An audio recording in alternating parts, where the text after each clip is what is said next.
အားလုံးပဲမင်္ဂလာပါဆရာသိတယ်မှာ1388ခုနှစ်ကစုံလန့်စုပ်10ရက်2026ခုနှစ်မေလ10ရက်နေ့ဖြစ်ပါတယ်ခင်ဗျယနေ့အတွက်စကားလက်ဆောင်အစီအစဉ်ကနေပြန်လည်ကြိုဆိုပါတယ်ခင်ဗျဒီနေ့1388ခုနှစ်ကစုံလန့်စုပ်10ရက်တနင်္ဂနွေနေ့ကို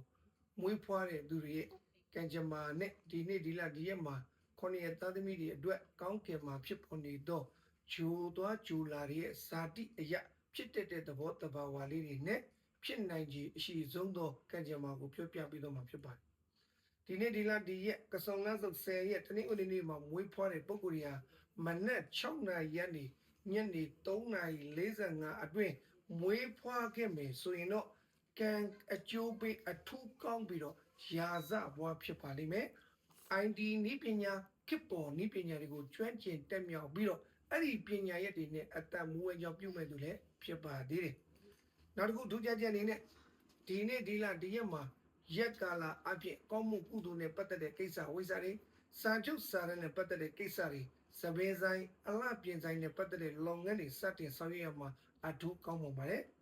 ။အလုပ်အကိုင်ခွင့်လန်းနဲ့ပတ်သက်ပြီးတော့အလုပ်အသစ်လျှောက်တာလုပ်ငန်းကိုင်ငန်းကိစ္စတွေတိုးချဲ့မဲ့ကိစ္စတွေစတင်ပြောဆိုတာသဘောတူညီချက်ရယူတာတွေအတွက်အထူးကောင်းပါပါတယ်။ fashion design တွေ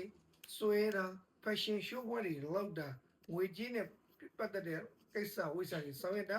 ကြောက်မြဲ့ရတနာတွေဖြစ်တာကြောက်မြဲ့ရတနာတွေတွေးပြီးတော့ဈေးဆိုင်တဲ့လုပ်ငန်းတွေအထူးကောင်းပါပါတယ်ဒီနေ့နဲ့ပတ်သက်ပြီးတော့မင်္ဂလာရှိသော6နာရီ6နာရီကနေပြီးညနေ3:45အတွင်းဆောင်ရွက်သမျှသောကိစ္စဝိစာအလုံးသည်အစဉ်ပြေပြေချောချောမွေ့မွေ့နဲ့ပြီးစီးနိုင်ပြီးတော့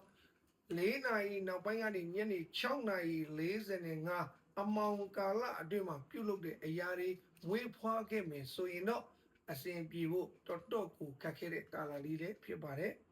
ဒီနေ့ဒီလဒီရက်မှာရှောင်ကျဉ်ရမယ့်ကာလအယောင်တွေတဲ့ကတော့အနက်ရောင်ကိုအထူးရှောင်ကျဉ်ပြီးအဖြူရောင်အနီရောင်ကိုစောင့်ထားခြင်းဖြင့်ကံကောင်းခြင်းတွေရရှိစေမဲ့နေလေးတစ်နေ့လေးဖြစ်ပါတယ်ခင်ဗျအလုံးကိုကျေးဇူးတင်ပါတယ်ဆရာသိတီလည်းမှာ